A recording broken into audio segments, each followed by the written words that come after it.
suing the company they got them from. So it's just it's just a shame. We don't know if we'll ever get our money back. We can't get rid of this stuff because it's part of the investigation and lawsuit. So it's tough. And we're starting to see even now some strain on that supply chain again, because obviously we're having this bit of a resurgence. People didn't stock up on stuff when they had the opportunity to, because a lot of these things, whether they're buying gloves, N95s, gowns, whatever it may be, they're going to use this stuff anyway. But they've got a budget, and they can't really exceed that budget to be able to buy more of this stuff and have a big stock of it. So those would have been the two biggest things: dealing with the nursing homes and dealing with the PPE shortages. I would say were what we focused the most of our time and energy on in the beginning for the first several months, probably up until July of 2020. Did you have a question? I did, yeah.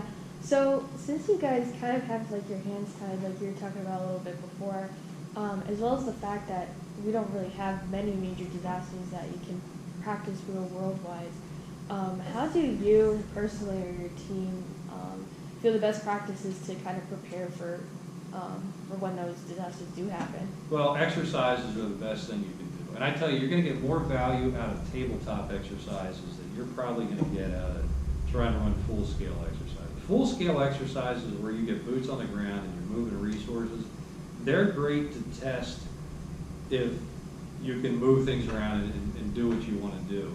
But a tabletop exercise where you just get together and discuss the problem with all the people that need to come together to make the problem go away, we get a lot more value out of those. And FEMA, they run these virtual tabletops. I don't know, have you guys participated in any of those? Or? We have done a couple, yeah. We plan on doing more. They're actually extremely valuable. Now, will they prepare you to the level of an actual incident? No. But you're going to have a good idea of what needs to be done. So, I'd rather do 10 tabletops than do one full-scale exercise. I mean, you need to do the full-scale stuff as well if you want to test to see if the plan works. But, we don't have a plan sitting on a shelf for a 747 crash. We're going to be winging that. Everybody's going to be winging that.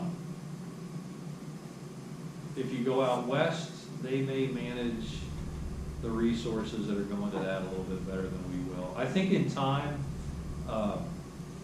we'll do fine. I mean, it's not that we're inept and we can't do it.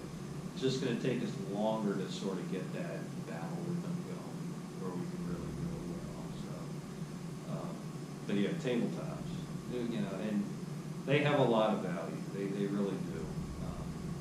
And you can do them virtually, which is the one nice thing. But we're getting ready to do a larger exercise in November for an urban search and rescue type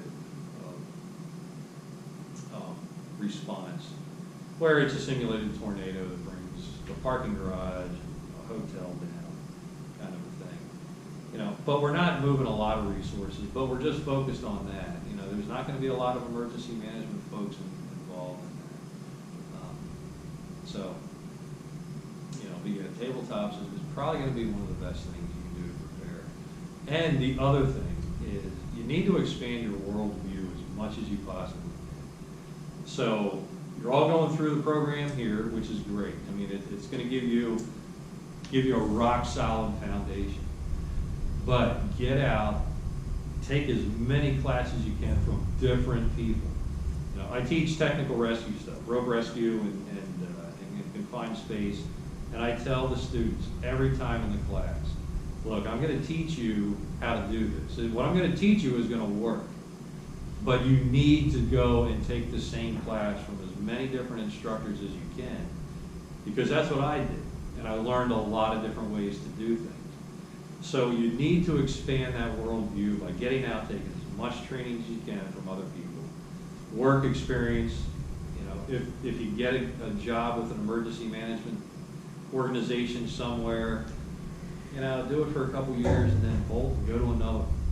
Move around, because it's very clear that people that have a greater world view just manage things a whole lot better, because they've just got more experience. They got more things that are to pull on that they've experienced and dealt with or seen that they can help. My background is, you know, like I said, I started as a volunteer fire department, and I got very interested in technical rescue. I've been lucky enough to get on Pennsylvania Task Force 1, which is an urban search and rescue team, one of the 28 in the nation. I'm a canine search specialist. My job is working my dog. She's a live fine search dog. And that's something I just always wanted to do.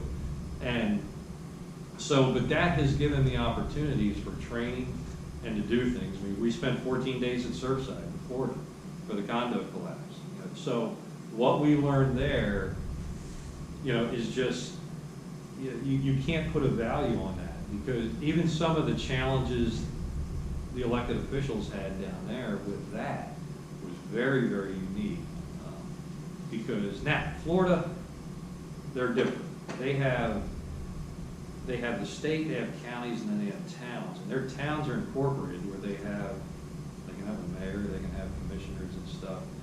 Sort of weird. I still can't get my head around how they actually do it. But they're still today, because after we came back, I set up a Google News alert for, you know, Surfside, and I keep getting the things. And they're still having some pretty hot and heavy challenges at that political level. But, you know, the response to that, you know, some of the real quick takeaways, things that they can do down there that we may not be able to do here. Very early on in that, Miami-Dade County purchased the property by eminent domain. Well, I don't know what they paid for it. I'm sure it was in the millions, you know, because they're going to sell it for 120 plus million. So whatever that value was that they could buy it, they bought it so they had total control over it. Smart thing to do, but is Millersville Borough going to have the resources to do something like that if there's something that happens here, or any of the municipalities? Lancaster City wouldn't even have the financial resources to do that. So, and that's what allowed them to be able to drop the rest of the building, because they own it. You know, and we couldn't search certain areas until the remaining part of the building was dropped. So, you know, just certain things like that you know, you get to pick up and you get to get experience and get exposure to are the things that really help a lot. You know, with, you know, because all of us that were there, and many of us work in emergency management, we've all brought that back. So we learned a ton, and there were some interesting political things that went on with that response that I'm not so sure how well they would work in Pennsylvania. You know, I'm trying to say, man, that's tough. You know, is Lancaster City, you know, is the mayor going to make the decision to drop the building, you know, or something like that? It's like, well, they have the authority, but that's the only one that can give that authority. Something like that. It has to be that city council, or, you know, Manheim Township's got some bigger buildings, you know, but you never know what kind of disaster you're going to be dealing with. But are these elected officials ready to make a decision like that? I know the mayor of Surfside certainly wasn't. You know, he was, but I don't think. And this is weird because Miami-Dade County has a mayor, and they're the ones that made that decision. Right before they dropped it, they had an injunction because they had people said they left pets in there. You know, the remaining part of the building. Someone was saying that they had a service animal in there. I'm thinking to myself, if I had a service animal, a dog, cat, whatever it may be, and I'm evacuated, the last thing I'm going to do is leave them there. You know, I'm taking them with me because I have to. I mean, it's a service. So you know, they had the injunction for a while, and they had the judge on the phone, they had the attorneys for this person on the phone, they had the mayor on the phone, and the judge ruled, mayor can do what they want to do. They dropped it. So, and you know, it was the only way to be able to finish the job. But so I jumped off there a little bit. So, any other questions? Did that answer your question? Yep. All right, you had your hand up first. You mentioned flooding is a big threat. Say you have flood events affecting an X community, X municipality, and you have to open the shelter. Are you going to be operating out of the county level, municipal level, sort of team of, we would call the Red Cross? Red Cross. So in Pennsylvania, that's who runs and manages shelters. Now, that's good for the most part, but we've also run into some problems with that because the Red Cross's resources are pretty thin. Yeah. We had a ice storm, this would have been back in 15 or 16. A lot of people without power, okay? So we wanted to open multiple shelters up in the county because people in Corryville couldn't drive to the northern part because, I mean, you had an ice storm going on. Red Cross said, we'll give you one shelter, that's it. So, and I understand that. I have no fault with them because they had to open shelters up in all of our surrounding counties as well. And we opened a shelter up and they ended up having like 2 family shelters. And oftentimes it doesn't really get used as much as it should. So one of the things that came out of that was communities really need to be able to stand up a shelter like that on their own. So we tried for a while to provide the training, shelter management training, to churches, faith-based groups, to be able to do that. It gained traction for a while, but it's things in this business. They're really, really important for a while, and then nothing happens, and they lose the importance. People forget. I don't care, what you try to do. People will forget, and so that's how we do shelters. We'll call the Red Cross. They'll come and open one up. They do the management of it, which is great. We typically don't have to deal with anything there, other than provide them resources. But it also, if you need a lot of shelters. Now, if something really bad happens just in Lancaster County, we'll get all the attention. Yeah. But when you're dealing with floods, snowstorms, ice storms, it's happening typically over a pretty big area. So, you got a question? Yep. So in this field, there are a lot of relationships that you have with a lot of different agencies, people. Sometimes there's a lot of different motives. What type of lessons have you learned about building high quality and effective relationships with different people? Yeah, that's an extremely good point. So relationships are everything in this business. I don't care if it's with the fire department, police department, the whole way up to FEMA. The more people that you know, the better off you're going to be. I mean, like I said before, I'm good friends with the FEMA director, which is maybe one of the reasons why we had one of the biggest and most successful community vaccination centers, because we got a lot of support from the state and the feds to make that happen. Now, him and I had discussions about it, but I'm not going to sit here and say that's why it happened. LGH and Dr. Ripchinsky did the lion's share of the work, and 98% of the credit goes to them.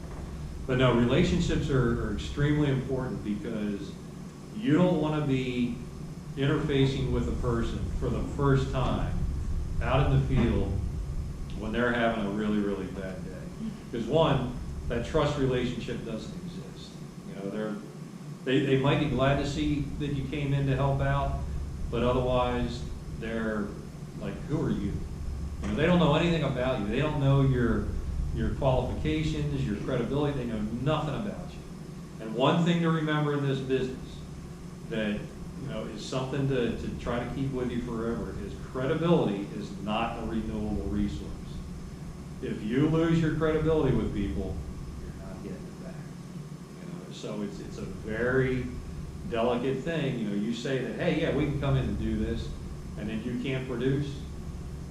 You've lost your credibility, and then that's gonna go with you and stick with you in that community for sure. So, yeah, relationships are huge. Another group that I'm involved with is the South Central.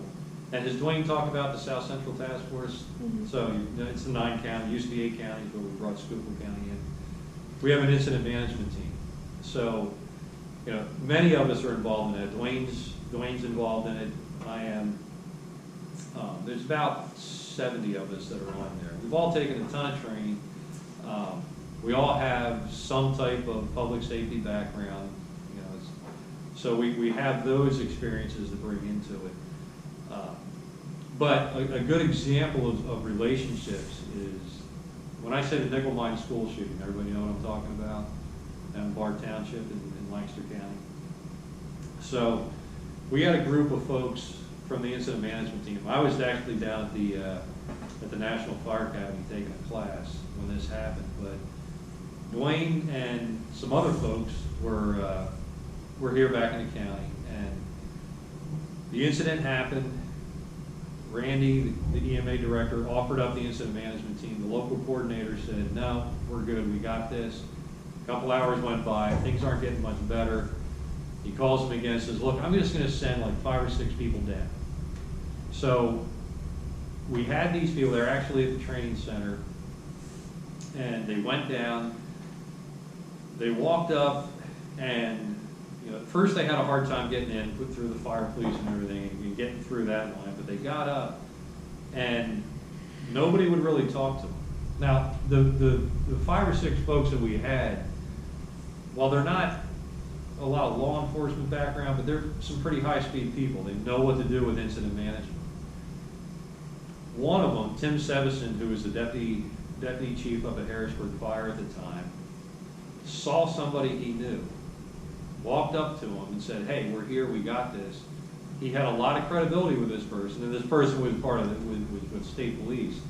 That's what got them in the door. That one relationship got them in, and then once they were in, they didn't want them to leave, because they saw the value, the things that they were able to do for them, that they didn't have the time or the people to do it themselves. And that's, an incident management team in Pennsylvania, you can't delegate authority to them to run the incident, but they can come in and provide you that overhead and get a lot of the work done that you may not be able to do on your own. So, but yeah, that's a good point. So relationships are huge, and you really want to try to work those as much as possible.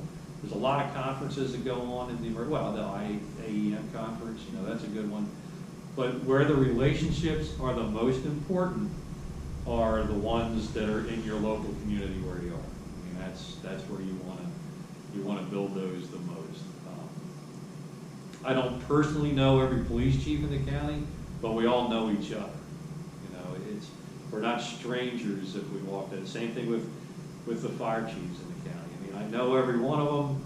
They know who I am. So if I walk up, at an incident scene, it's not going to be, well, who are you?